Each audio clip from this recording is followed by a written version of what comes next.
سیما انوار صاحبہ، آپ چونکہ خاتون بھی ہیں اور آپ اس چیز کو شاید زیادہ سینسٹیو طریقے کے ساتھ سمجھتی ہیں. ایک تو نقاب لینا، اگر خاتون کے گلے میں دوپٹہ بھی ہو یا ایون مرد کے گلے میں سکارف ہو تو کھینچے یا مرد کے کالر کو کوئی پکڑے تو وہ عزت پہ حملہ سمجھا جاتا ہے.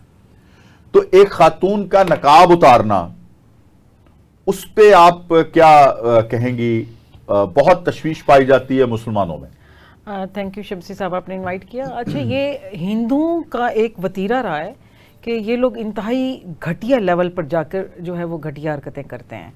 تو یہ ایک اس طرح کا ایونٹ جو مسلمان خاتون کے ساتھ اس نے کیا اور بہت سارے لوگوں کی موجودگی میں کیا، ویسے تو میں سمجھتی ہوں کہ شاید وہ مسلمان عورت اس وقت اس کو تھپڑ بھی مار دیتی نا، یقین کریں بہت ساری عورتوں کا دل ٹھنڈا ہوتا. بالکل ایسا ہی کرنا چاہیے. تو لیکن خیر بعد میں اس نے وہ ریزائن کیا اور بعد میں اس نے پروٹیسٹ بھی کیا. لیکن دیکھیں اس سے زیادہ گھٹیا حرکت جو میں سمجھتی ہوں اور بھی بری تھی وہ یہ تھی کہ انہوں نے ایوان میں کھڑے ہو کے ان کے کسی اور منسٹر نے کہا جی کیا فرق پڑتا ہے، نقاب بھی اتارا تھا، کپڑوں کو تو ہاتھ نہیں لگایا، کسی جسم کے پارٹ کو تو ہاتھ نہیں لگایا، بلکہ وہ پیچھے مسکرا رہے تھے. تو اندازہ لگائیں ان کی ذہنیت کا کہ ایک گھٹیا حرکت، اور اس کے اوپر وہ اترا رہے ہیں، اس کے اوپر وہ پراؤڈ فیل کر رہے ہیں. ویسے یہ قوم بہت گھٹیا ہے. آپ کو یاد ہوگا کہ وہ جو میسی ارجنٹائن سے ان کا جو پلیئر آیا تھا، جب وہ پلے گراؤنڈ میں آیا تو انہوں نے فٹ بال کی جگہ پہ انہوں نے کچرا مارا اور گند اس کے اوپر پھینکا. تو کیا ان کی ذہنیت کیا عکاسی کرتی ہے؟ ایک ایمبیسیڈر ہے ایک ملک کا، اس کو آپ اس طریقے سے آپ اس کو کر رہے ہیں. تو میں سمجھتی ہوں یہ قوم ہی گھٹیا ہے. اور اس وقت شمسی صاحب یہ آپ کو ذہن میں رکھیں کہ اس وقت تمام مسلمانوں کو اکٹھا ہونے کی ضرورت ہے.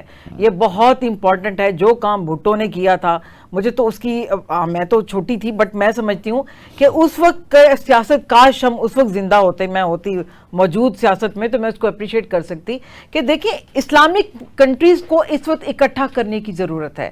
کیونکہ یہ واقعات انڈیا میں تو خیر گھٹیا ترین ہو ہی گیا، بٹ آپ دیکھیں کہ انگلینڈ میں یا امریکہ میں یا اور بھی بہت ساری جگہوں پر یہ واقعات ہوئے ہیں. تو کیا وجہ ہے کہ مسلمز کو اتنا ڈی گریڈ کیوں کیا جا رہا ہے؟ اس لیے کہ یونٹی نہیں ہے ان میں. اچھا، لیکن ان کو کمزور کیوں سمجھا جا رہا ہے؟ ڈیفرنس ہے تھوڑا سا اپنا سیما صاحبہ. یورپ میں جو واقعات ہوتے ہیں نا، وہ سرے بازار عام لوگ کرتے ہیں، بالکل، یا وہ قانون سازی ایسی کرتے ہیں. لیکن یہ ایک صوبے کا چیف منسٹر ہے، بالکل بالکل، اور یہ یعنی نگہبان ہوتا ہے ایک قسم کا، اور یہ سارے مذاہب کو جو بھی وہاں موجود ہوتے ہیں، یہ ترنگا جو سب سے بڑی جمہوریت کا، اس نے تو تھپڑ مارا ہے اپنے جھنڈے کے اوپر. میں تو دیکھیں آپ کو یہ یاد نہیں آتا کہ حضور پاک نے فرمایا تھا کہ اینڈ کی جنگ یہود اور نصارہ کی ہوگی؟ مجھے تو یہ وہی جنگ نظر آ رہی ہے، یہود اور نصارہ والا حال ہے. غزوہ ہند کی طرف جا رہے ہیں. بالکل. اس کی وجہ یہ ہے کہ کیوں اس نے مسلم خاتون کو اتنا کمزور سمجھا.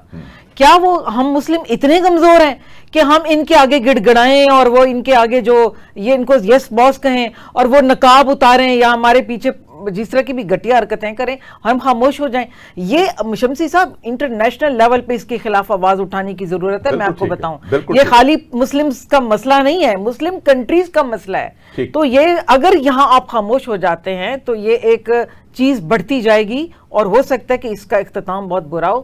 اور میں سمجھتی ہوں کہ اس پہ آواز اٹھانا بے انتہا ضروری ہے. میں آپ کو اپریشیٹ کرتی ہوں کہ آج آپ نے اپنا پروگرام اس پہ رکھا.